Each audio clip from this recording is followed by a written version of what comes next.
This is the Lydian spin, and we're not going to stop. But we would appreciate any help we can get because, look, our mouths do not run on gas and air alone, occasionally food and drink. So if you wouldn't mind contributing, no contribution, too large or too small, because we're just going to keep going, whether or not you help us out. Your gain, your loss. The PayPal is paypal.me/TSD1975. That's paypal.me/TSD1975. It would help. We're going to keep going. We don't like to beg, and certainly we're not, but actually, it's a fucking command. Take it or leave it. Thank you. This is the Lydian Spin.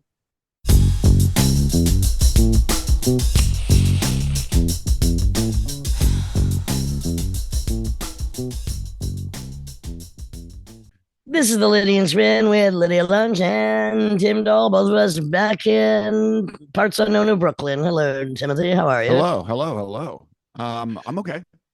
Just kind of settling in, back from, well, we're just always going. I don't know. Yeah, and back from you emceeing occasionally my shows with JT Haversack.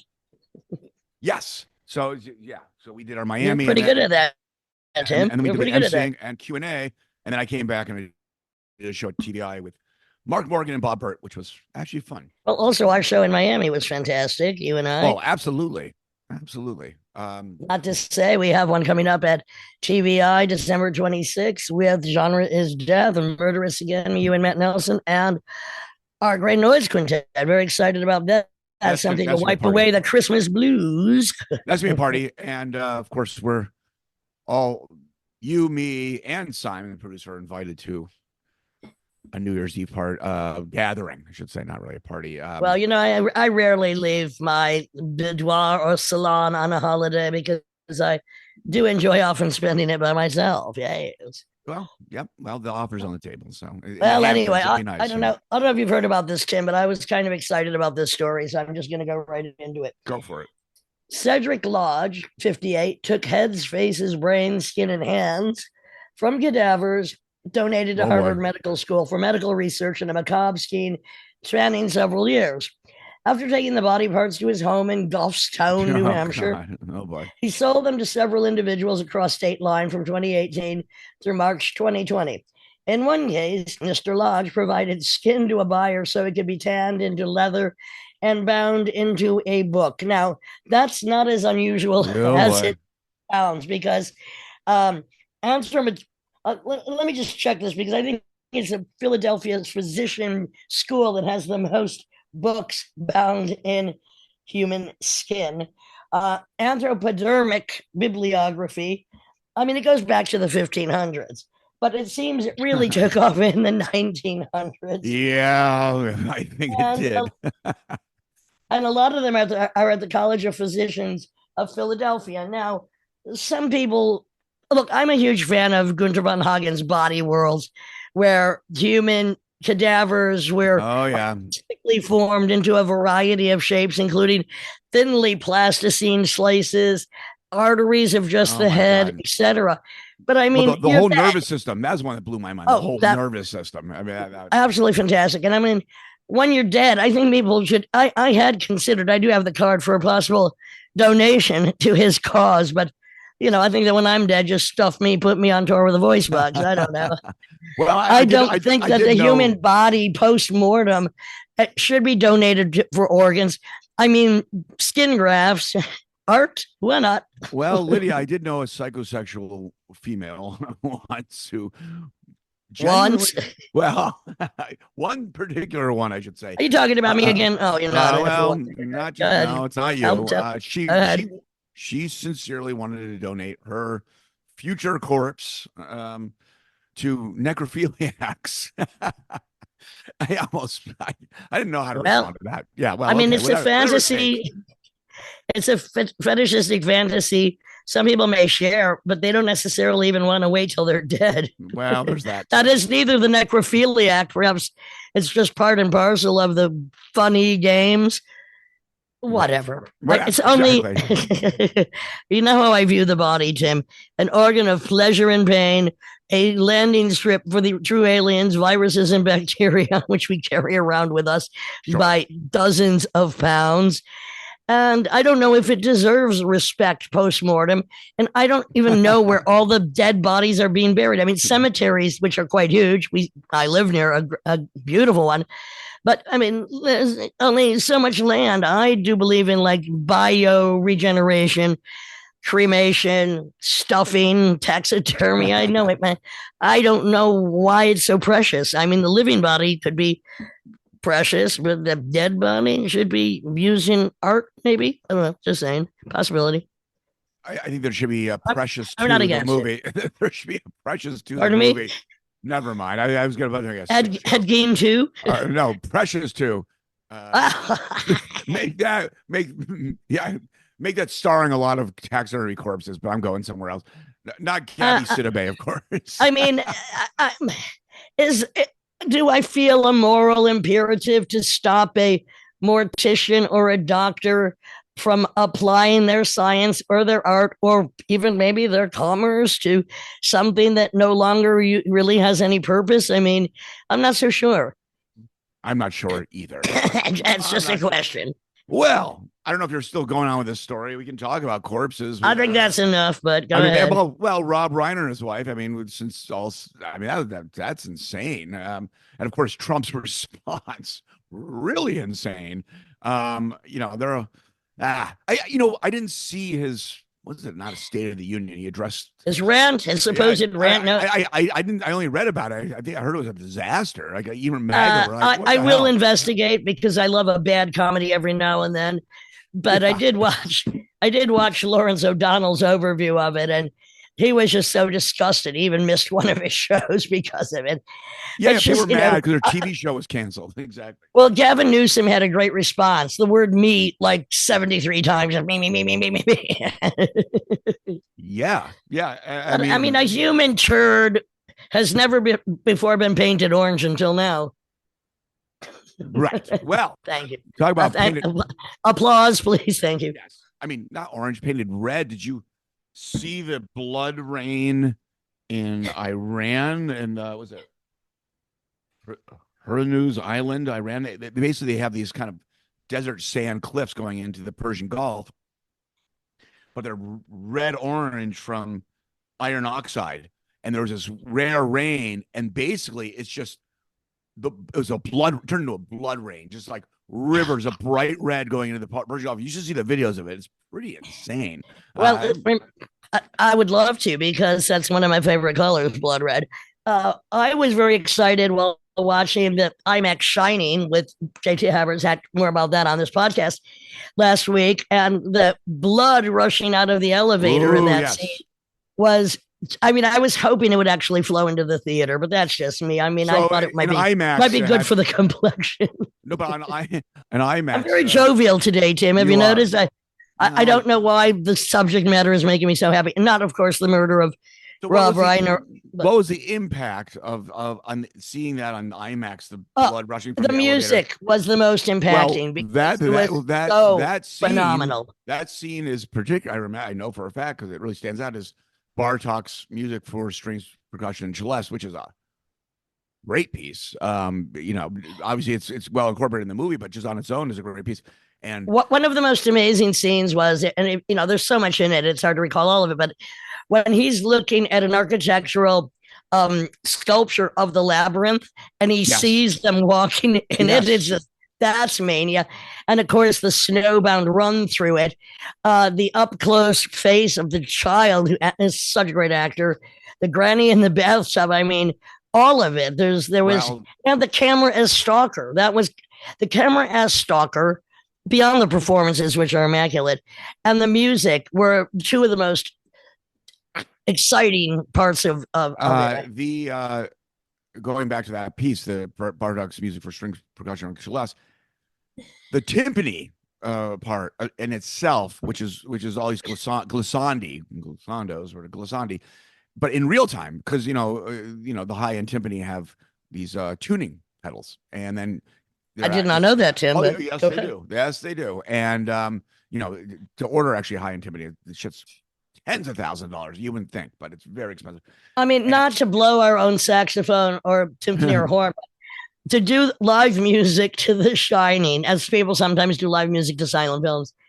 I'm just going to do that in my head tonight. I'm just going to say "Murderous Den" is the soundtrack for my version of The Shining. I think Wendy Carlos was brought in to do these kind of hybrid Penderecki and Goretti, and Ligeti and all these and then Wendy's own synth hybrid. So there's all these weird hybrids collages going on with existing. I mean, I would have enjoyed it without the film with just the music, but I mean, both together. I think the sound system in IMAX must have been grand. But going back to the timpani glissandi, now one of our guests and one of our previous, Willie Wynette was on here as a guest, and he actually has played that piece, although he didn't get to do the timpani glissandi in real time, bending the pedals and tuning. That's why you have this boom going on with the timpani. Which you often do with your bass. With your I do with my bass. That's literally influence. That's why we do with your bass. We do with.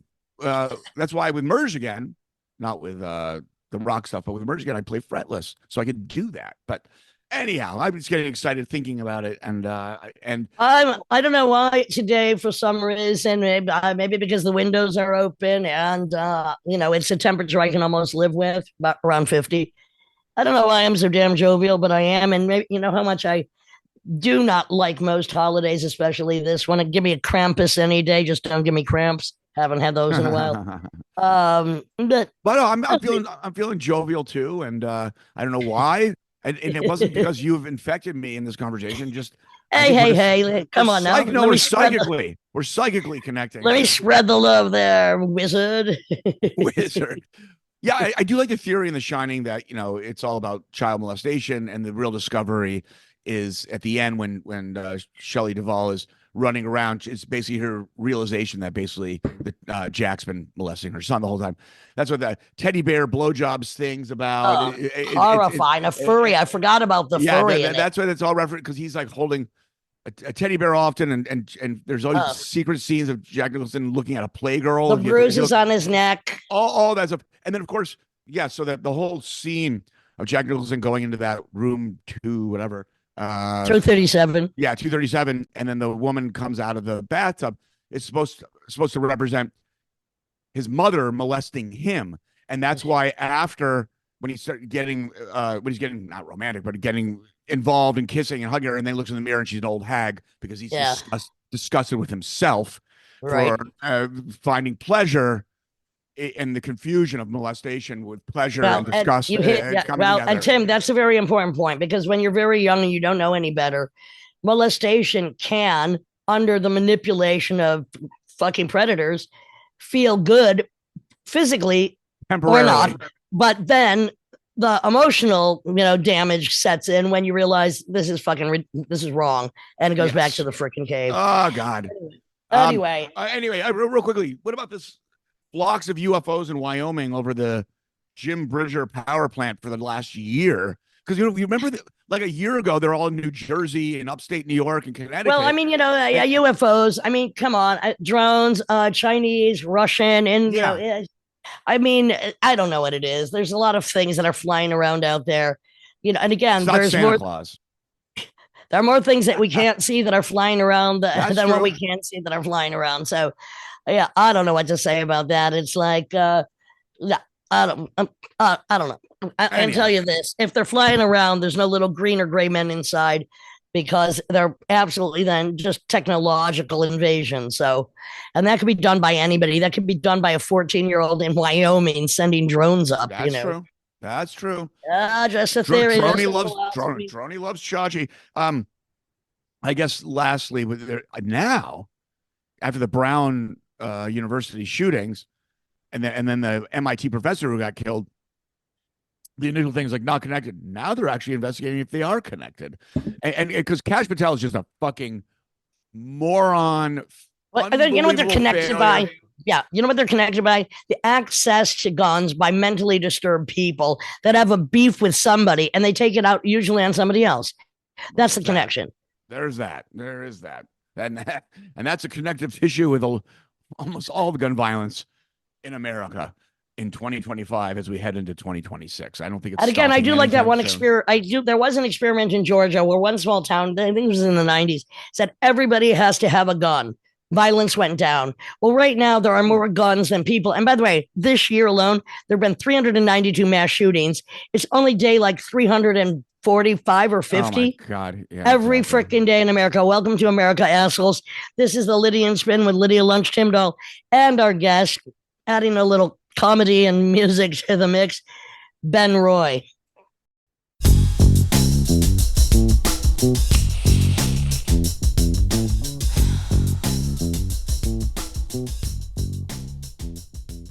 This is the Lydia and Spin with Lydia Lunch, Tim Dahl, and a friend of a friend, which means he's now my new friend, Ben Roy, comedian, writer, musician, just on tour with JT Habersatt, who put us together. Yeah, yeah. You were where were you? You did like a bunch of. Who the hell knows? We're all over the place. Yeah, I You know, know. stand-up comedy and stand-up tragedy together. It's a hell of a combo. Well, He's Florida to Richmond, basically right up to the Mason-Dixon line. So Yeah.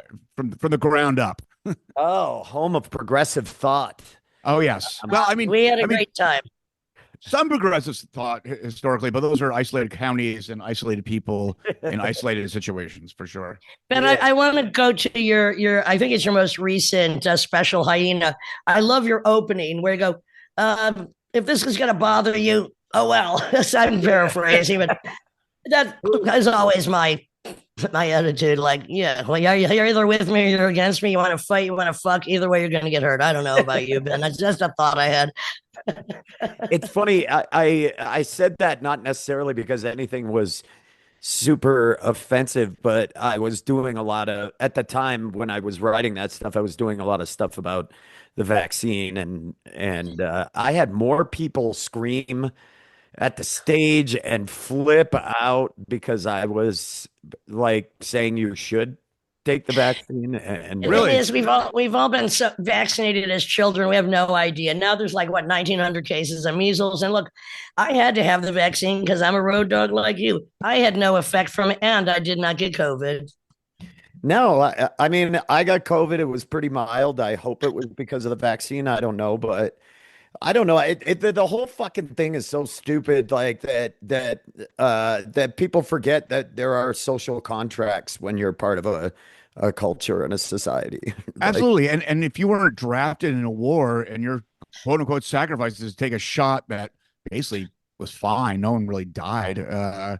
What the fuck's your problem? But anyway, I mean, Well, a lot of people died, but not necessarily from the vaccine. not Hello. not from the and listen, I grew up. This is a point I made in the special. I grew up in an area that was destroyed by the pharmaceutical industry's negligence.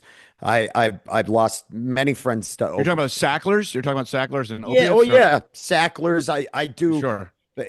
I do believe that other drugs are being overprescribed and overmarketed and off-labeled all the time in an area like that. But there are uh, different parts of the medical industry and pharmaceutical industry. There certainly are the for-profit parts, but there are the Well, Ben, it's interesting because my brother works for the CDC and he's an epidemiologist. And when all that was going down, he was saying what the quote unquote anti-vaxxer movement failed to look at is big pharma historically hated vaccines because one and done is way less profitable than forever pills Bingo. being prescribed for the rest of your Look, life. they want you to be as sick as possible, to be your death to be as expensive as possible. And you may have had a lot of friends victims of the opioid crisis. I had a lot of family members and friends victim of Kodak, Xerox, the Manhattan Project, General Steel dumping. Where I grew up was the first Superfund site. So, I mean, and hello. So we are chronically polluted with filth. And there's no vaccine against pollution, which there should be. I guess, like, yeah. I mean, death will not solve the I problem. grew up in Maine, and like my mother and my stepfather live in real rural Maine. My stepfather hunts. They eat venison. They can't eat it anymore because the paper mills were using a byproduct from Sure. the paper production that they were fertilizing the ground with, which then got into the cows, which then got into the manure and the grass, and now they're full of carcinogens. Like even the deer are. You can't eat it because they're carcinogenic. So we're all being fucked. It's all over. And they're the only ones that have been fucked. So let's talk about when you got heckled. When you get heckled by ignorant people, let's just be fair. Like for instance, like anti-vaxxers, autism is going up, blah blah, but you omit forever chemicals, microplastics. There's like a million things that are going on. Like, let's not look at that. Teflon is in everybody's bloodstream now. Totally. So if you, I love the fact they're in everybody's penis now. It's like, oh, thank God, there's something going on down there after all this time. if you get heckled by ignorant people, I guess you have to read the room as a performer in that situation. I mean, how do you? I guess there's not one way, but how do you kind of navigate maybe a tsunami of ignorance and hate, which is inevitable? Well, why would they be at your freaking show if there was a tsunami of it? I mean, you know. Well, this particular, a couple of the people, you know, I mean, here's the thing. I think that people believe, and this is a problem I've had with punk and hardcore. They believe they get attached to somebody because maybe I've said things, or I have filthier comedy, or I say things sometimes that people won't like. And so I think the truth. You mean the truth? Yeah, or just, you know, I like sarcasm, humor, and I like dark stuff, and I think there's a lot of crossover of people who tend to have a conspiracy theory mindset and loving stuff that is iconoclastic or counterculture or darker. I think there's that overlap, and I think they come to the show to see that, and then felt that they were shocked because they felt I was being a sheep. But my point has always been, and this is the part that I've struggled with a certain part of punk rock, is that some people seem to believe that being iconoclastic or being, contrarianism or saying things that upset people is the ends, right? They think that that's the only thing you're supposed to do. Neo-purity, neo-puritanism. Right. Well, and what I think people think is that being saying things, speaking to power, you should always be doing that. That is the only point, rather than those are the tools, not the end. They're the tools, right, for what the ends is human rights. It's the ends as always should have been. The question is this, though. I'm a professional heckler. I heckle the audience. Okay. I was heckling JT Habersat on this tour. I mean, just encouraging while he was on stage. Oh yeah. Yeah, you got to do that. I asked him if he minded, because there were stories I wanted him to tell, so I was kind of poking the bear a little bit. But anyway, but I mean, I used to have hecklers, very rare at this point, because you're not going to out heckle a heckler. And in comedy, it's kind of different because this is a question I want to ask. This I really can't stand about comedy, and JT does it just to annoy me. And I told him he better fucking stop it. Hey, people, how you doing tonight? Yeah, welcome to Knoxville. We have blah blah blah. Like, why do you feel, even you, who is, controversial? I'm controversial. I'm a contrarian. Why is in comedy? Almost every comedian does that kind of little warm up. And that really fucking annoys me. In spite of the fact I love your first line in Hyena, which is, hi, I'd rather you started with that. But is that just like what you do to warm up the crowd? Hey, how you doing tonight? Yeah. Fuck off. I definitely think it's a crutch for a lot of us. Oh, I hate it. To get a big reaction at the beginning of it. How make people feel good. Yeah. And I think it's a nervousness thing. Bill Hicks talked about how he hated that. Like, I don't care how he was like, I don't care how. I don't remember George Charles ever saying, "Hey, how you doing, people?" Well, the thing about form in performance. So, like, say, like in classical music, romanticism is basically where you start. It's the end of it. It's like these kind of grand intros, these kind of inner things going on, and then this big exit, a big coda. And by the time you get into impressionism, it's like a snapshot out of time. In modernism, it's like, everything. Look, my intro is good evening. Good evening. I'm Lydia Lunch, and I introduce the band, and that's it. I'm just saying it's not. Who am I to comment on this? I'm not a comedian, but But it's interesting that some people choose to stick on traditional forms and some people want to Well, I mean, no, it's just start that opening that drives me nuts, and almost everybody does it. I mean, I'm not everybody. There's a million comedians, but I'm just always shocked when I see alternative comedians and they still have that opening little yeah. I group mean, hug, group fucking hug. Get out of here. Yeah. But going real quick, I wanted to jump back. How did I deal with that?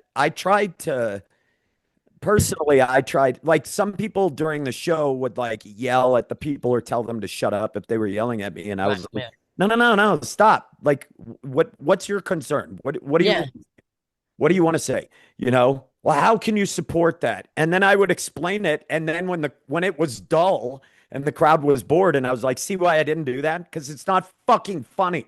Like, well, and also the audience gets on your side when there's an idiot interrupting you. Yeah. I think most of the time, unless they're being combative and just they're going straight to being shitty, I will engage with them. I feel confident in my viewpoint on it, and I'm with you, Tim. I don't think the pharmaceutical industry likes vaccines as much as as people think they do. It's better for them to treat things. Boy, do they love treating things with for the rest of your life. Yeah, but that is not exactly clinically proven. You know what I mean? It doesn't have that doesn't have a great track record heuristically, but yeah, it was weird. So that's why I started it off with that, because I don't necessarily think the rest of the special is just really offensive in any manner or anything. Well, I didn't think any of it. I bring it on, honey, bring it on. Oh yeah, I mean, I love dark humor. You're telling the truth in very, very in a variety of ways, whether it's true to your life or not. You are the type of comedian that's dealing with a reality. Yeah, you know what's funny too? Going back to your other point, I played in band. I play in 2 bands right now. I've been playing in bands since I was Arson, Charge, and Spells. Yeah. After 15, you've been playing music. Yeah, and I don't think I will ever walk out on stage and go, "Hey, how are you?" I gotta start doing that. I gotta start doing that. Yeah. Hey, everybody, how's it going? Yeah, I just like, hey, group hug for Arson Charge, man. Yeah, I'm gonna blow your fucking minds out with some post-punk metal shit. How about that? Yeah, I don't know. I think comedy, it's just a thing to like, it is stand up. The majority of what you and JT were doing was like a lot of storytelling, right? Like, well, I mean, I do stand up tragedy, and I go between short pieces and sometimes a longer form story. But yeah, I mean, I'm dealing with brutal reality. I'm just trying to make it as poetic, and I think I'm fucking funny, but people think she's a punchline to her as a punch in the face. I mean, those are some of the best. I'm punch rock. Yeah, you might be punk rock. I'm punch rock. But I think you're coming at it from a whole different angle and a different place than people who go to open mics every night. And there is a certain amount of like, we're just parroting intros, because if you also watch, one of the first things that we all do is we take the mic out of the mic stand, unless you're somebody who uses the mic stand, but the majority of people, and then they move it and they set it back to the back of the stage. Everybody does that little move. Well, it's like they're holding their dick in their hands as they walk around the stage, nervously getting to the next line. They don't forget what it was. I have notes. You play in punk band. You play in punk bands. If you ever considered an intro where you stage dive into the audience as your first move? Oh, dude, I've definitely done that. I've been. Cool. I would say that when the band kicks in, I'd be like, "All right, let's fucking go," and then I just bail off into the crowd. No, but have you done that as a comedian? Oh, I've definitely staged dope as a comedian. Yeah. I mean, basically superimposed. Okay, comedic stage dive into the front row. First thing. Hey, how you feeling? No words. You just no words. Dive into the audience straight up. That'd be amazing. And then I just buckle them back. They're all in their chairs. And let's go. And then just like, I mean, has anyone created a mosh pit in a stand-up comedy show? Yeah, I did a circle pit so I've toured with a lot with bands open like JT. That's honestly, is that really hard to do though? I mean, or not? I mean, that to me sounds. I mean, I want to hear your opinion on that. No, I mean, the bands that I've toured with, and a lot of it has been touring with the band Off With Their Heads, and Ryan, this, the singer, and really it's his band. He's done a very good job, because I told him, I was like, I'm not coming out unless the audience knows that there's going to be a comedian there. Like, Right. Yeah. Yeah. so they're usually aware. I'm on the flyer. It'll say stand-up comedy. So people can decide not. And I don't stand on stage when I'm doing those. I go right in the middle of the crowd. I'll make like a little circle. I'll interact. You have to it because it's a different environment. Otherwise, they'll heckle. They're ready to like be interactive with something. And Sure. Stand up and storytelling obviously is not. You want to hear my favorite time I was heckled? Yeah, let's hear it. Tell me. Opening, am I an idiot, for the Rollins band at a frat bar in like whatever 90, right? Not an idiot. Somebody, brave. Not really, but somebody yells out, and this is when I would have a mag light and a blackjack. Show us your tits. My tits have been out, so I show them, honey. Then I'm like, with the mag light, show me your dick. And the Rollins band pulls their pants down. I'm like, this is why they call it a mag light. I need a magnifying glass to see it. No more heckling. I'm just saying, come on now. It's hard too, and that was stand-up tragedy, not stand-up comedy. But anyway, I mean, even though Rollins was also known for spoken word, we did a lot of spoken word together. But it's still, it's not your own game. The most interesting people I've met was meeting Rollins. We had a TV show for a few seasons, and he was a guest star on it. And what show was that? Oh, it was called Those Who Can't. Okay, yeah. And it was on truTV, and it was just a cult classic comedy that just but he for a few seasons that went on for a few seasons. Yeah, and he played my doppelganger at a better high school. He was like the guy who was a better teacher because we were teachers. He was so funny and so kind, and like he was intense, but he was also very like self-aware, and because I mean, he's a big supporter of a lot of things, music and comedy. Yeah, and he's a big supporter. I mean, I geeked out. I totally weirded him out, and because I was like, I wanted to take a photo with him. And it's my show. Like, you should have sat on his lap. That would have really weirded him out. I was afraid he would have boxed my ears or something like that. He was already clearly like, this is a super fan, and I'm gonna my co-creator like got along with him because he wasn't like as big a fan of hardcore. He wasn't drilling.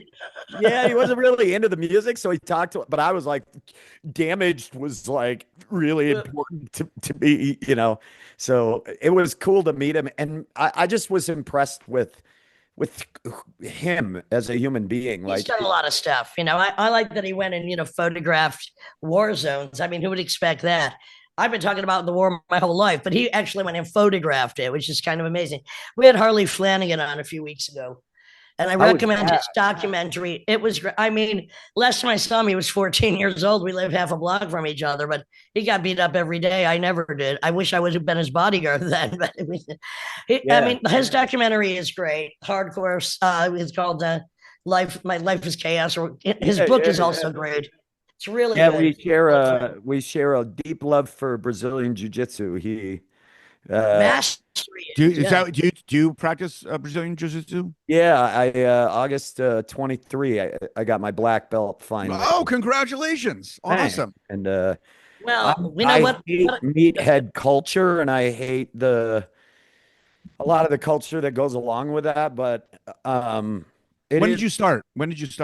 2012 I started, so it took me 11 years to get it, and it's a hardcore life, man. Was that parallel with not to dive right into it, with sobriety? Was that parallel? Was it independent? It was shortly afterwards. Part of it is that you can't be drunk going to a fucking jiu-jitsu training class. Yeah, but a part of it, so I had started martial arts in 2002 or 3 in Japanese jiu-jitsu, but I've always been obsessed with martial arts. It's a long story, but I was... you picked on as a kid? No, Did you pick on people as a kid? I grew up Catholic, and I was sexually abused while under the church's care. Wait, say that again. You were what? I was sexually abused while under the Catholic Church's care. Who the fuck wasn't? Exactly. But part of it was that it's a long story, but I had to stay at this camp. I didn't want to stay because of stuff that was happening. I didn't know how to tell my folks. So I left. But part of the agreement of me staying was that I could take a karate because it was Karate Kid era. I was like 8 years old. So when I left the camp because the abuse was happening, my parents didn't know that was what was happening, but they were like, all right, well, you can't do it. And it just created this weird complex in me that I was like, when I'm old enough, I'm gonna do this, And so that's kind of Harley's story, is that he was abused by men and women. He was beat up every day, and that was enough. And also when he got sober is when he then, I think, began doing the jujitsu. Black belt, black belt jujitsu. Gracie. He teaches at the Gracie School in the Blue Basement at Henzo. It's amazing. And my black belt is the same lineage, so I'm part of the art. Oh, so I always thought it ended with just the preface of Brazilian, but I guess there's different schools within that. Is that what you're saying? Yeah, like he's part of Henzo Gracie, which is that's amazing. Yeah, so there are different Gracie kids who started their own school, and then there's all these other black belts, different last names. I mean, there's all kinds of schools and affiliations, really. Sure. But and by the way, what you said about meathead culture, last night Kevin Shea and I watched about 4 episodes of Dark Side of the Ring about the tragedy of wrestlers. Yeah, he was never even into wrestling until we started watching. Now we're up to season 6, Vice TV. Tragic fucking life. You think there's a lot of death, misery, drug addiction, murder, and rock? Oh no, turn on Dark Side of the Ring. Oh my God, it's addictive. When we were filming. Oh, sorry, go ahead. No. Once you started practicing martial arts as an adult, picking up where you left off, I guess. What started changing in your life? I mean, was there your discipline with your craft as a comedian? Like, where did the trajectory start going once you started doing this? I think it was definitely a discipline thing for me. There was a big part of it that felt like I wasn't going to be taken advantage of like that. Sure. Ever again. There's anybody who's experienced that, and there's a lot of people, and I'm sure a lot of listeners, you become obsessed with autonomy. Don't fucking touch me when I don't want to be fucking touched. If I say something, listen to what I'm saying. All of it, you become obsessed with that. And I think it just gave me more confidence. It allowed me to stand up straight. And that was important, because I felt like, I didn't feel like some part of me was stolen, and absolutely. And the thing is, more women talk about it than men. It's very brave when men do. But religion, poverty, alcohol, just the nuclear family, these are all hotbeds of abuse, whether it's sexual, whether it's psychological, whether it's financial or religious. And, one of the things I always try to talk about is, if you're going to have children, which I do not abide by, you better teach a 6-year-old girl how to headbutt a sack of fucking nuts, how to give a throat punch. And then the next point is, teach men that they are not, I'm a sincel, not an incel. So the more they kill, the more I want to fuck them up. Just saying. My point of view. But so many people have been abused in so many different ways. I have a documentary, Artist Depression, Anxiety, and Rage, because most artists, 73, I think it's a higher percentage than that, have anxiety or depression or rage from their childhood. Yeah. It's so important to talk about it. It's interesting because going back to the beginning with the anti-vaxxer, some of your crowd being disappointed, thinking they know what you are. I guess you connect with certain people that don't trust the institutions that failed them. Mm-hmm. And it sounds like you're coming from also a reasonable position where maybe some of those fans were, they feel a little heartbroken because they want you to double down on not trusting any institution, any reality. I don't know. Yeah. I tried not to cut anybody off. that felt that way, unless they were just blatantly racist and homophobic or whatever. But like, I try to understand. I grew up in really rural Maine. I grew up around a lot of people that thought very conservatively and had a lot of very bad ideas. And but these need to be exposed, which is why you do, and which is why I do what we do. But expose those bad ideas. There are really profoundly beautiful people in small towns, and I met some of the most incredible human beings. I don't think I would have got into punk and hardcore had I not grown up where I did. It was the outlet. It was the place where I could escape the kind of redneck culture that I didn't feel like I connected to. I want to go back to that, like when you were first doing music, but I have to tell you this event, which happened recently in Miami. So there was a gaggle of great gals there, you know, and Tim and I are doing a performance like satanic bass symphony and hardcore spoken word. And there was a girl backstage going, "Why do you hate the patriarchy?" I'm like, come on. And then she goes, "The devil is not a woman." That's one of my line. If there is a devil, I pray she's a woman. And she goes, "I believe in God." I don't, that's fine. But when she said, "I believe in procreation," I'm like, get the fuck out of my dressing room. I don't care what you believe in, but if procreation is one of the top 4, you've got to get the fuck out of here. I thought she was a cunt. That makes me so happy that that's more vulgar to you than religion. Oh, absolutely. I mean, look, religion is the cause of almost all wars, all persecution, all abuse. We know this. But in this day and age, you still want to bring a human into this fucking reality? You are vulgar. Yeah. Really. Well, Lydia, that girl. Well, another thing. Wait, Tim. This is a joke for you, Ben. If it doesn't fit in, it doesn't come out. A baby. All right. You can't even take a Q-tip in your dick, and you want a woman to shit out a watermelon? Get the fuck out. No. This girl, I think, was like one of these. No, she was a Kirk. No, she was like Charlie Kirk kind of. Oh yeah. Why are you against the patriarchy? There's a bunch of these young neo-fascists right now that are like 22-year-old blonde. They've infiltrated this new generation, and their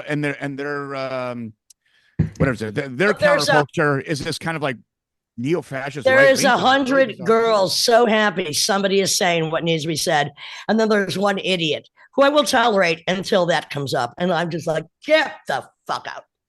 The crazy thing is that everything that group is attacking for destroying the nuclear family or the patriarchy or just traditional family, quote unquote, traditional family values is really what changed it is our labor, like the way we do work and paying women equally. Totally. That's what changed the family. And here's the more cynical. I mean, I hate to say it, but I think all civil rights, whether it's for minorities, women, it was just to breed more consumers. So making sure they had jobs was so that they could indentured servants ultimately. And as we're going to this massive economic shift into tech, that's why you're seeing the erosion. The main erosion of the nuclear family is because it's all resetting and it's all Excuse me, the nuclear family should have been abolished a long time ago. Remember when it took a village to raise children? Hello.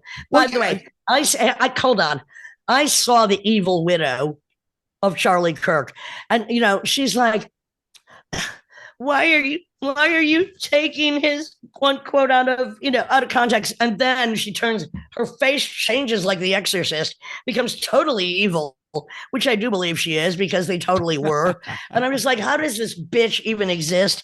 And for the fake alligator tears, but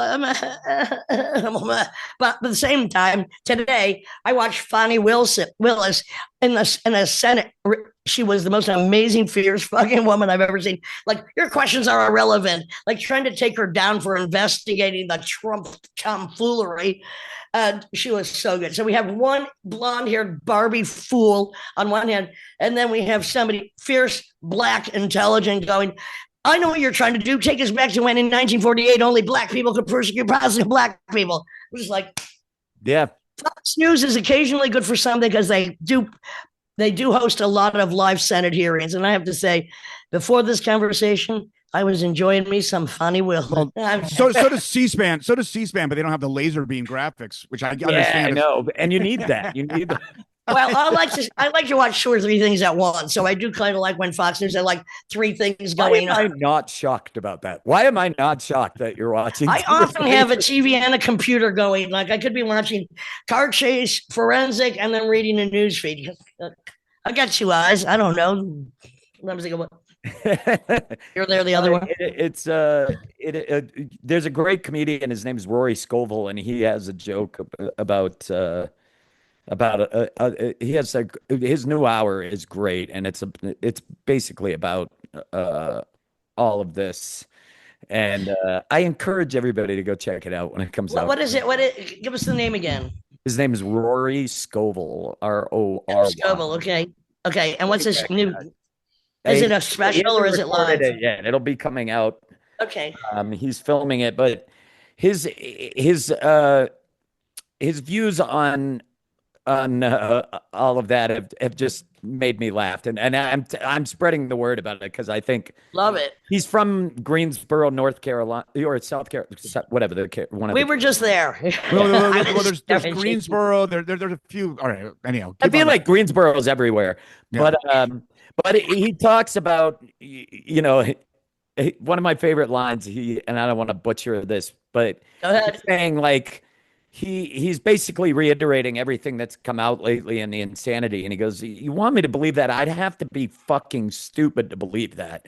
And then he's like, I'm not saying you're stupid for believing that. I'm saying I'd have to be fucking stupid to believe that.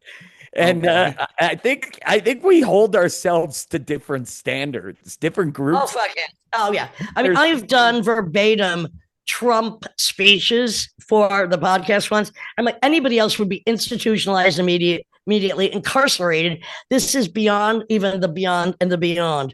I just can't even. I love it. But the thing is, hang on. I love it. I love these times. I love the apocalypse. I love the fall of the Western Empire, same as it ever was, dumb as it ever will be. And it will turn, and it is turning. And thank you. I'm just happy to be fucking alive to fuck it up. I mean, you two, I just met Ben now, but it seems like, because I know with Lydia because people think she's just one thing, and she's actually really open and considerate to different perspectives.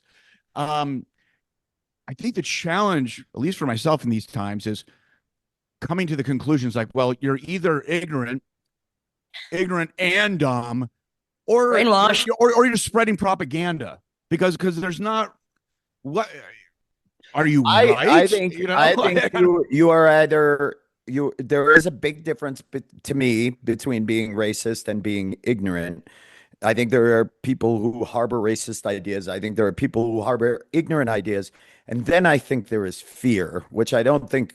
And I do believe, growing up in an area that was incredibly economically depressed, I believe fear of a dwindling of a lifestyle that is evaporating. It is anybody to blame it on. Right. Any other person than themselves, or the people who are actually doing it have all the money and can control the PR campaign. And I think, and the thing is really that the bottom line is this: there's only one reason to be segregational, and that's the rich versus the fucking poor. And the rich are getting richer, and everybody else is getting fucking poorer. And that is the major segregation in this country. But what they try to do is divide everybody else, and the minority. That means all of us who are not rich octogenarian white assholes in fucking Congress or at 1600 Pennsylvania Avenue.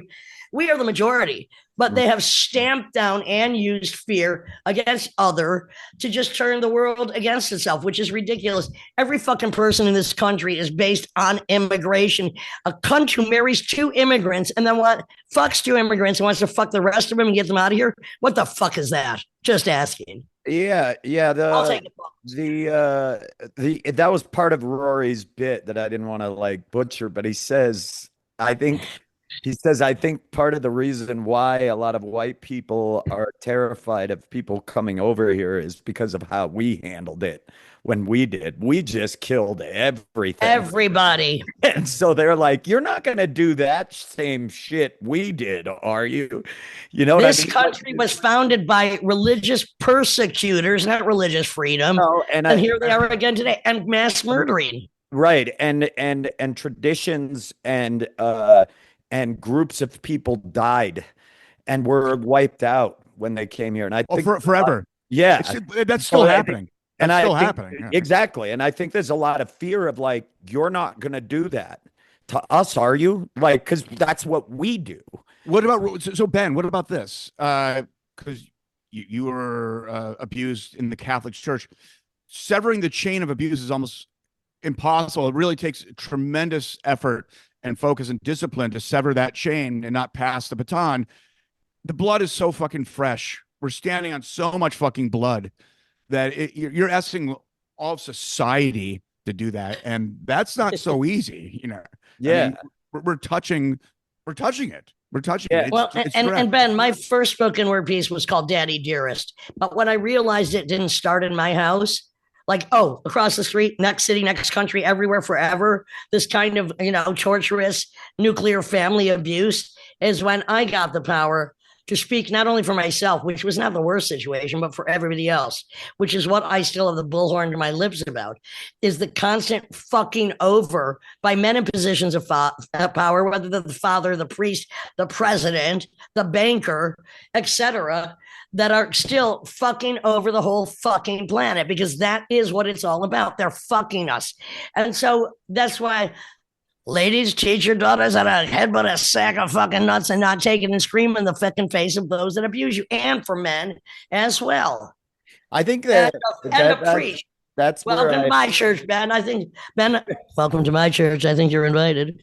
I think that's where I've come to with the Catholic Church, and I'm not really angry anymore at the person or persons who abused me when I was there.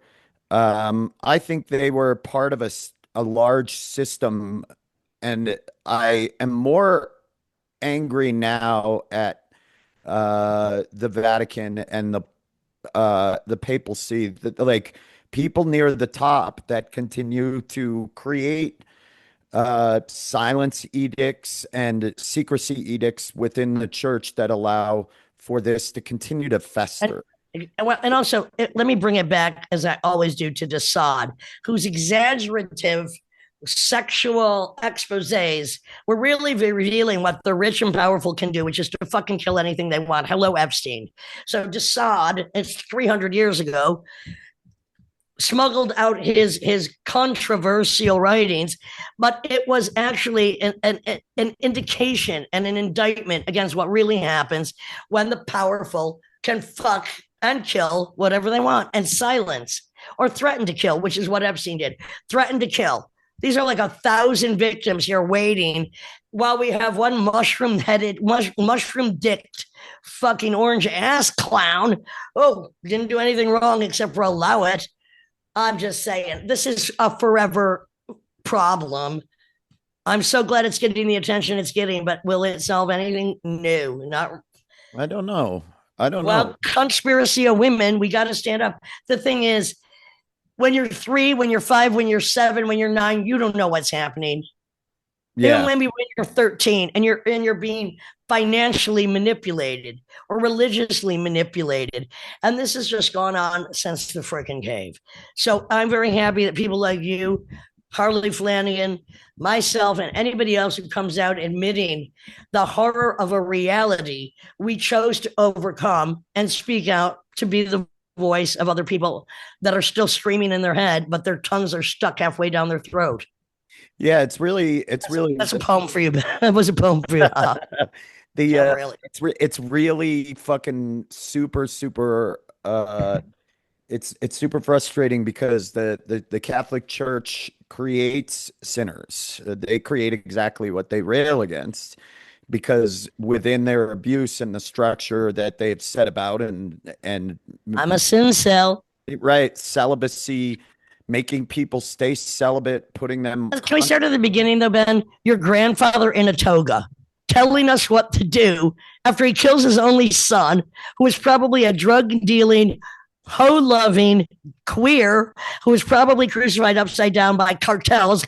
Nobody is walking on water unless they're on ayahuasca, and there was ayahuasca in that territory. I'm just saying. Let's get back to reality. It's a fucking Marvel comic. There was goddess before God. There were many other religions. They're a Marvel comic. So I don't believe in a grandfather in a fucking toga who tortures his son and then wants to condemn us all for being fucking human. If you made us, thank God. Look, man was not created in the image of God. God was created in the image of man, so he had something to blame his infantile rage on. And a manifesto. Yeah, totally. Yeah. Well, finish your thought. Finish your thought. Oh, it's fine. Don't worry about it. All right. Why did you move to Colorado? To play music. Okay. Okay. A band. Yeah. But at what age? Let's go back to the music stuff. So you were in band since the age of 15. Me, 16, 17, whatever. But where? Did that start in Maine or in Colorado? I started playing in Maine. What did you start singing? Did you start writing music? What'd you do? Yeah, no, I started singing. I was like way into skateboarding. An older kid invited me down to his house, and then I started playing music, and that was it. I knew. And who were your musical influences at that point? I mean, you're a little bit younger than I am, maybe Tim's age. I'm not sure, but was it punk rock? Was it post punk? Was it British punk? Yeah. American? No, it's like I grew up in a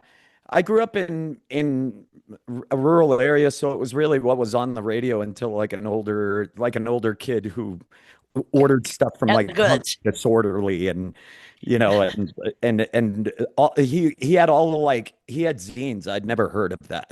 Yeah, they were important then. Yeah, they were massive. And then honestly, Columbia House, the first Punkorama came out, and it was fucking Bad Religion, and and it was Wayne Kramer and Rancid, and so those were like.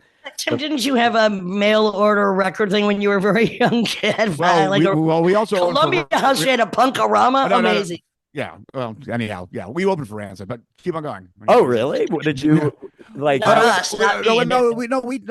Lydia, we played that festival in Spain. We didn't. We were at a festival. Rancid. Yeah. You know who was on before us? Steve Earle, Monster Magnet, and then us. That's the bill. The other, I don't give a shit who was on. I haven't heard Monster Magnet in fucking forever. Look, Power Trip is one of my favorite songs ever. I knew Phil Cavano since he was 14, and trust me, chicken hooked. And we released a single recently, which is so out of the realm of what you would imagine, which is really, I call it Sunday hangover music. Power Trip is one of my favorite songs of all time. They were awesome. Great live band. Great fucking live band. I mean, based on, comic and mythology. Yeah. I think I really want to start singing I never want to work another day in my life. That's like one of the best lyrics ever. I mean, besides Sonic by the Dead Boys. Honestly, like the first band, it sounds silly, but the first band that first hit me, I was like, bang, was the Descendants. And it was like that first, it wasn't the deepest I went, but it was the first band where I remember hearing something that I could it really connected with as a gateway drug. Yeah. It was a gateway music drug. Deeper, and then I liked more of the political. I got really into hardcore and stuff that Agnostic Front or yeah, like who? Use hardcore. Name names. We like to know your influences. Oh man, I grew up in New England, so I really liked Dag Nasty a lot. I definitely, even though I know a lot of people have feelings about his politics, I really like that band. Before I knew anything about it, Os Rotten. I loved Os Rotten. I liked the Pissed. The Unseen, we had a lot of in New England, it was a lot of Oi and street punk. Oi. Yeah. And but really, I loved Minor Threat. I loved a Black Flag. I loved 7 Seconds. They were bands that Gorilla Biscuits, they were bands that stood out for me at first. I mean, at that period for a teenage boy that was really ripe. So many bands that really were speaking specifically, I think, to disenfranchised teenage boys at that moment in time. I was pissed. and it gave me that like oomph. yeah. Oof. And I wish I had because it wasn't until I got older that I got into like the Dead Boys and like Sonic Reducer, one of the best songs ever written. So New England, so bands like Siege or Drop Dead or Anal Cunt, did that not? Oh my God! Anal. I remember we saw Anal Cunt at some. It was it was insane. It was scary. It's and insane. It was insane. That we had this band Big Meat Hammer from Maine that was and Super Nipple Violator. There were a lot of like local bands. A Global Threat came out of Maine. So these were the bands. Very radical, actually. I mean, radical even in just name alone. Yeah, well, like Global Threat was like there was a lot of like gutter punk political bands that came out of Maine because anytime there's super red and super left, I mean, right, you're gonna have super left, exactly, super liberal, and so there were a lot of gutter and like street punk. Obviously, too, there was the effect of Gigi bled very heavily into Maine. Yeah, New Hampshire, exactly. Yeah, exactly. I wish he would have bled more and bled to death earlier, as he predicted he would, but he took too long. He claimed he was going to do it in time, and he did. I'm just saying. But how do you really feel? How do you really feel about? I'd rather keep that to myself. Give me 50 cents, maybe I'll tell you. I don't know. I never understood the shitting on stage, and I saw it. Okay, here's where we differ. If he would have just shed on stage and dropped the crappy music, I would have been a big fan. But I mean, that had already been done anyway. I don't know. I'm just saying, I wonder, I wonder like Gigi or Northern Appalachian, for instance, Transgression. There's so much time inside. I don't know because the weather, and I'm wondering if you had more time outside. Well, skateboarding in Southern California.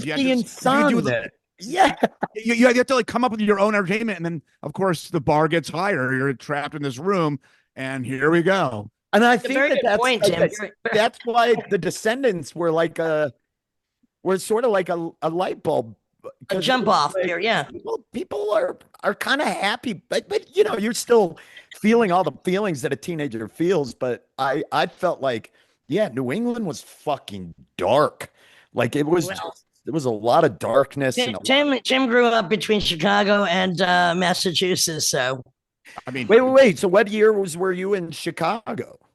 Well, I was born there, and then the parents split up, and so I was basically going to school with mom in Gloucester, Massachusetts, and 2 to 3 months with dad in Chicago. I mean, so Chicago, being there in the summer, suddenly had a subway because my dad lived in the city, and suddenly I could see all these shows. Yeah, even though I knew. People in the underground rock scene in New England. I mean, Siege tried to hire me with Seth in the 90s. Seth Putnam was going to be the new lead singer. And then, of course, he was getting involved in all types of stuff, unfortunately, and it didn't work out. But I always thought if there was a screenplay about Seth Putnam and Anal Cunt, Jim Carrey should play him. But I don't know if I'm not writing it. I don't know who would pitch it. Yeah. Maybe Jim Carrey eyed back to a 30-year. Wait, let him do it now. Hey, if he does it like he did Cable Man, I'm all in. I mean the revisiting Anal Cunt shit on YouTube, I think it ages pretty well. Kid, I was like, let's get out of your fucking Anal Cunt obsession because Tim Dahl has one. He really does. Come on, but the Chicago scene. Oh, well, that's ridiculous. That was like, I mean, like Peg Boy, fucking Naked Ray Gun. We play quite frequently with the Bullweevils. Let's Naked Ray Gun for 1 minute, because the brother of one of the guys in Naked Ray Gun did a lot of my early artwork on my album covers, Marco. Oh, wow. Who then went on to work for Matador and did hundreds of covers. He did some of my most iconic covers, Marco. And his brother was in Naked Ray Gun. Yeah, the circle comes around. Great fucking band. Great fucking circle comes around. When we were in Chicago at Martin Atkins' place on the podcast recently, he had some Naked Ray Gun stuff there because he supports everything, Martin Atkins. Yeah. Yeah. Who are the bands? But you're still doing good for Chicago bands that who are the bands? Well, for me, Yeah. So for me, actually, it was a different phase where I was really getting into the bands, and it was a little more on the avant-garde noise jazz kind of skin graft. So maybe that was Yeah. He doesn't come out of punk rock. a different world. But no, it's connected with all that stuff. Oh, yeah. For sure. Punk So, jazz. yeah, and all. So I was into a lot of that, but Chicago's got a lot of avant-garde stuff that I'm really into. Yeah. But it was all for me. Oh, It was no. actually it was less the actual scene, and as a kid, just the access to be living in the third biggest city in the country with a subway system, and anything on tour would come through. So I was kind of checking out a lot of the satanic death metal stuff from Florida that was coming out. Like I saw the first DSI tour, of course. Oh man, Demon, or however you say that. And Morbid Angel. I saw all those early tours. My older brother was a post-punk kind of guy, and tribalism with the kids with these things is a lot of it has to do with fashion or just an attitude. And I kind of, as a soon to be professional musician, I jumped ship in high school towards satanic death metal because I wasn't a metalhead at all. So I don't know. There's crossover because I saw Cannibal Corpse and Agnostic Front play on the same show. They started combining those shows. Lineup. Yeah, exactly. Tim then studied under Yusuf Lateef, like amazing. By the way, on that subject, Tim, about avant jazz, I got to give a pimp to this because I just saw it yesterday. Thurston and Byron Coley released a new book, The 100 Most Important Avant Jazz Weird Records. Just came out. Interesting. I mean, talking like avant, and who better? I mean, the experts of archives of all kinds of music. But we got to investigate that. Just saying. On that note, on the alt jazz. Hey, let me ask you. Going back to the Colorado thing. I mean, as a touring performer, I mean that's not the most. Am I wrong? The ideal location. You can't just like. Well, maybe because you're not doing it internationally so much. It's mostly North America. Yeah, yeah, definitely. It's actually Denver is great. That's why I moved back from LA because I was going back to just touring mostly. And for when you're in Denver, there's really not a place that's much more than 4 hours in any direction. It's two to LA. It's 3 to Seattle. It's everything is within 2 to 3 hours for the most part, with the exception of New York and the East Coast. Yeah, but even then, I can get to New York from here from DIA in 3.5 hours. It's not. Oh, okay. When were you in LA? And is that when a lot of your like HBO and specials were happening, or where were you then? That was happening, like your Funny as Hell, House Party, all those things. Isn't that happening? Where was that stuff happening? So most of the TV stuff for stand-up was while I was living in Denver. I only lived in LA because that was where the show was filmed. So we filmed which show? The show Those Who Can't. So I created that TV show with 2 other dudes. And so we filmed in Van Nuys. We filmed that in Van Nuys. Which is welcome to LA, not really. Hello. Yeah. Man, I like the Valley. I think the Valley is fucking great. Why do people shit on it so much? I think because it's working class. Okay. It's also like gets hot as fuck. Yeah. The micro. Right. Yeah. I mean, it's a little grittier and a little fucking. It's hot as balls and but it is. There's some amazing food. It's actually there's parts of it that are still. Let's talk about food for a minute now, man. What's your By the way, JT, Tim Dahl, and I had the best Thai food I think we've ever had in Atlanta on this recent little tour in Atlanta called Pink Lotus. It was the best. But what's your, because, look, you're on the road a lot. It's sometimes hard. You're on the road. You're a road dog. What do you go for? Choice, if you have a choice. I mean, I have a sensitive tummy. Well, you're also fit. Honey bunny. You're also fit. I wrote a cookbook. Maybe I can help you with that. I think are you aware? You're aware, and you consider what you're putting inside your body, right? Yeah, but I'm only aware because my guts. I got something called SIBO. I'd never heard of it. I got it while we were filming Those Who Can't, and it was a sensitivity. It's called small intestinal bacterial overgrowth, and basically, so when you're filming a show. I didn't know this. I learned this. If you are high on the call sheet, which means you're like a 1, 2, or 3, you're like top cast member because we were writing but we were also starring in the show. There's no days off. They if you get sick, you show up to set. You're just there. And I got a ripping ear infection that took 2 rounds of antibiotics to get rid of, and it killed all the bacteria in my stomach. Oh. And then I was like, one time I ate like oatmeal with fruit in it, and I shit it out, and it looked like my body had just buffed the blueberries and made them cleaner. Like they came out whole. And I was like, something. So what do you have to do? What do you have to like extreme probiotic, these little mini yogurts they give you or something? How do you deal with this condition? Because look, right now, so many people have similar like gluten, like garlic, onion, like allergies, peanuts. How do you deal with this condition, which is like came on by medical malpractice? Yeah, well, I mean, they couldn't do anything. There's no other option right now. It got to a point where my ear was buzzing. It didn't hurt anymore. I was hearing like. Is it not called tinnitus? No, it was like it wasn't a ringing. It was like a. Bzzz, like, so, did you get vertigo? Was it like? No. And I asked him, and he said that's because your brain doesn't know how to interpret infection sometimes. So it'll just say, oh, that's sound. That's how your brain's interpreting it, is that sound. Yeah. So because of a double dose of antibiotics to cure an ear infection, it killed all the good bacteria. So now are you on a strict diet? Yeah, so you can, which is hard on the road, protocol where they will napalm your stomach again with a high dose of antibiotics, and then you have to eat because these bacteria, the bad ones, live off of a type of sugar, so you can't eat any kind of grains or anything. So you go to this super strict diet, and then they reintroduce a high probiotic. Right. The other option sauerkraut or stuff like that. Yeah, exactly. Anything, yogurt, things like that, probiotic supplements. But the other option is, but they don't do it in the U.S., and it's the most effective, is fecal transplants. Oh, yes. I've heard of it. Yeah, I know. They don't do that in the U.S.? I thought they do. It's not covered by insurance. Well, Ben, let me just say this. Anytime we can figure it out, I would happily contribute to your. You want to put your shit in my body? This means so much. Better than in your brain or your mouth. I wouldn't do it that way, but I'm just saying maybe a turkey baster. We can work something out. I'm extremely healthy. Is it called you're not going to shit in my mouth? Is it I a would fecal never transplant? do that. Is it a fecal transplant or implant? What was it? It's a transplant. They call it a fecal transplant. Transplant. I don't know why they do it, but can it not be done with it? Can it not be done with a simple turkey baster?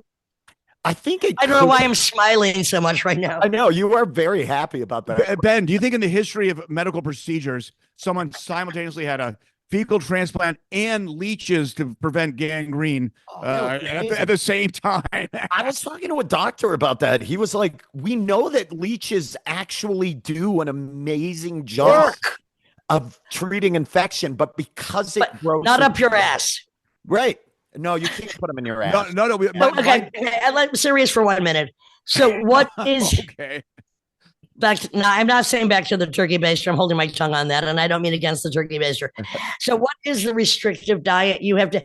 Because I work with 2 people in Europe who have such extreme food allergies and such extreme problems that they have literally got out of a car and fainted from pain from this. Yeah, that shit's awful. I mean. And in Europe, it's easier to get treatment for anything than it is here. But what do you have to do? What is your? I chose not to do any of those protocols, and I chose to control it with what they call a prebiotic diet. So what does that exactly mean? I just try to avoid grains and sugars, things like that. I try to just eat as whole foods as possible. So basically, proteins, fruits, vegetables. Hard on the road. Sometimes, but you got to control it. I go to grocery stores. Honestly, if I'm on the road. I do that too. I mean, I understand. Because you both know, God, I'm preaching to the choir. You'll kill yourself eating on the road. Like I watched so many. No, we're very decline. I mean, they get liver problems. I think, there's a lot of that shit that goes around that we attribute to drinking, but I would think the diet on the road. I had the same conclusion, Ben. It's like, all the partying, all the drinking, all the late nights. That never hurts me. Restaurants for every meal of every day. All right, hang on. One thing. I never get sick. The only time I get sick, fucking food poisoning. Yeah. Last one Yeah. day. That's Or it. if you do get sick, it's very well because you've been eating dog shit. Like I try to avoid that. It's like eating at a Flying J or a Sheetz. but you or know, a Wawa, like we chore mostly. Buc-ee's. I chore mostly in Buc-ee's. Europe, where the food is so much healthier and it's so much easier. Is there food? Is there fast food even healthier? Like, Well, in some places, not all of them. I don't even know if there is fast food. Well, Italy has the Autostrada road stop and the fucking Fantastic. Yeah. Anyway, so Ben, your latest is you're on the road forever like we are. You're a freaking road dog. Yeah. Hyena is out now and it's available to watch. A lot of your past stuff is up online. Go to your website. Thank you very much, my friend. BenRoyComedy.com. That's not hard to find. And also, just thank you for telling the truth, making it funny. I'll make it tragic. One day we might have to do a hardcore versus hardcore versus hardcore. Oh, you guys, you're so much more again. hardcore than I. Like when we started talking about. Oh, don't hold the turkey baster against me. Oh, hey, I didn't. I will not. First of all, I won't hold that. I'll hold it against you, honey. Oh, yes, I would. Second of all, I took it as an altruistic ask of you. You were saying, I would do this for you. Absolutely. I would pump your ass full of healthy poop. That's how I took it. Oh, my God. Giving person. I could send a small sample in the mail, but I would have to charge you an astronomical price. I won't do it. Hey, get the slide whistle Look out. Look out. Thank you so much. Ben Roy, amazing comedian, truth teller, hard rock, metal, post-punk, everything, on the road forever. Check out his website. What can I say? Well, I'm so glad we finally came together. I'm glad we could connect, and I hope we connect on the road. It's a true honor to talk to you both. Thank you for doing this. It's really fun. Pleasure and meeting just, you. You know, the one thing is we can't stop. We won't stop. We stop. do it. Thank you so much, Ben. I love you all. Much love, man, my friend. Thank you.